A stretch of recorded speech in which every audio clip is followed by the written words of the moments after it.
Hi എല്ലാവർക്കും നമസ്കാരം. ഇനി ഞാനിവിടെ ഒരു പനീർ ബട്ടർ മസാലയുടെ റെസിപ്പിയാണ് കാണിക്കുന്നത്. വെജിറ്റേറിയൻസിനും നോൺ വെജിറ്റേറിയൻസിനും ഒരുപോലെ ഇഷ്ടമുള്ള പനീർ ബട്ടർ മസാലയുടെ റെസിപ്പിയാണ് ഞാൻ ഇന്ന് കാണിക്കുന്നത്. അപ്പോൾ നമുക്ക് റെസിപ്പിയിലേക്ക് പോയാലോ. അതിനായിട്ട് ഞാൻ ആദ്യം തന്നെ പനീർ എടുത്ത് വെച്ചിട്ടുണ്ട്. ഇനി ഈ പനീർ ഒന്ന് ഫ്രൈ ചെയ്തെടുക്കണം. അതിനായിട്ട് ഒരു പാനിലേക്ക് എണ്ണ ഒഴിച്ച് ചൂടായി വരുമ്പോൾ ഇതിലേക്ക് പനീറിൻ്റെ കഷ്ണങ്ങൾ ഇട്ട് കൊടുത്ത് ഒന്ന് ഫ്രൈ ചെയ്തെടുക്കണം. 2-3 ബാച്ചസ് ആയിട്ടിട്ട് എല്ലാ സൈഡും നന്നായിട്ടൊരു ഗോൾഡൻ കളർ ആകുന്നത് വരെ ഒന്ന് ഫ്രൈ ചെയ്തെടുക്കാം. ഇതുപോലെ ബാച്ചസ് ആയിട്ട് വറുത്തെടുത്താൽ മതിയാവും. ഇതുപോലെ ഒരു കളറാകുമ്പോൾ കോരിയെടുക്കണം. അത് നമുക്കൊരു സൈഡിലേക്ക് മാറ്റി വെക്കാം. ഒരു പാനിലേക്ക് എണ്ണ ഒഴിച്ച് ചൂടായി വരുമ്പോൾ അതിലേക്ക് ബട്ടർ ഇട്ട് മെൽറ്റായിട്ട് വരുമ്പം ഇനി നമുക്കതിലേക്ക് സവോള സ്ലൈസ് ചെയ്തതും ഇഞ്ചി വെളുത്തുള്ളി ചതച്ചതും പച്ചമുളകും കൂടി ഇട്ട് കൊടുക്കാം. ഇനി ഇതിലേക്ക് കുറച്ച് ഉപ്പ് കൂടെ ചേർത്ത് കൊടുത്തിട്ട് നന്നായിട്ട് വഴറ്റിയെടുക്കണം. ഈ ഇഞ്ചി വെളുത്തുള്ളി പേസ്റ്റിൻ്റെയൊക്കെ പച്ചമണം മാറുന്ന രീതിയിൽ നന്നായിട്ട് വഴറ്റിയെടുക്കണം. ഒരു ഗോൾഡൻ കളറാകുന്നത് വരെ നന്നായിട്ടൊന്ന് വഴറ്റിയെടുക്കാം. ഇനി നമുക്കതിലേക്ക് പൊടികൾ ചേർക്കാം. 2 ടൈപ്പ് മുളക് പൊടി, മല്ലിപ്പൊടി, ഗരം മസാല, മഞ്ഞൾപ്പൊടി ഇതും കൂടെ ചേർത്ത് കൊടുത്തിട്ട് ഇതിൻ്റെ പച്ചമണം മാറുന്നത് വരെ നന്നായിട്ടൊന്ന് വഴറ്റിയെടുക്കാം. പൊടികളുടെ പച്ചമണം മാറി വരുമ്പോൾ നമുക്ക് ഇതിലേക്ക് തക്കാളി സ്ലൈസ് ചെയ്ത് ചേർത്ത് കൊടുക്കാം. ശേഷം ഇത് നന്നായിട്ടൊന്ന് മിക്സ് ചെയ്ത് കൊടുക്കാം. ഇനി ഇതിലേക്ക് നമുക്ക് വെള്ളം ഒഴിച്ചു കൊടുക്കാം. ഇനി ഇത് നന്നായിട്ടൊന്ന് മിക്സ് ചെയ്തെടുത്ത ശേഷം നമുക്കിത് അടച്ചു വെച്ച് തക്കാളിയൊക്കെ നല്ല സോഫ്റ്റ് ആകുന്നത് വരെ ഒന്ന് കുക്ക് ചെയ്തെടുക്കണം.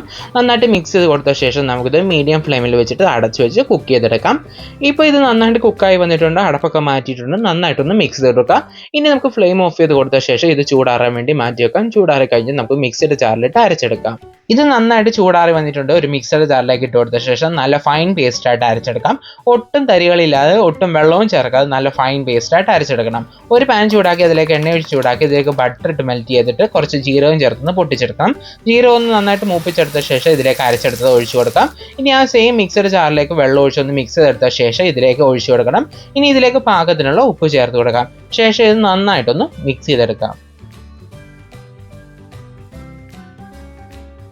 ഇനി ഇതിലേക്ക് നമുക്ക് ഫ്രൈ ചെയ്ത പനീറിൻ്റെ കഷ്ണങ്ങൾ ഇട്ട് കൊടുക്കാം.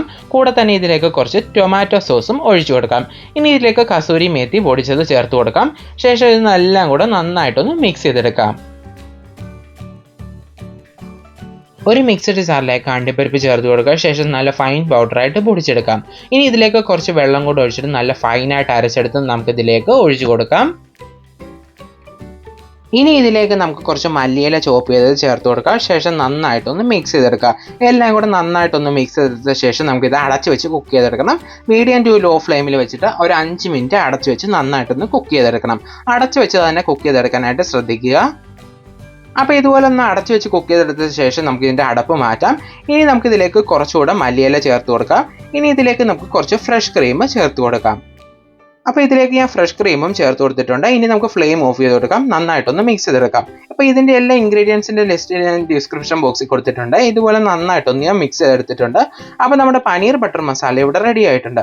അപ്പോൾ എല്ലാവർക്കും ഇന്നത്തെ ഈ ഒരു പനീർ ബട്ടർ മസാലയുടെ വീഡിയോ ഇഷ്ടപ്പെട്ടെന്ന് പ്രതീക്ഷിക്കുന്നു. അടുത്ത റെസിപ്പിയായി നമുക്ക് വീണ്ടും കാണാം.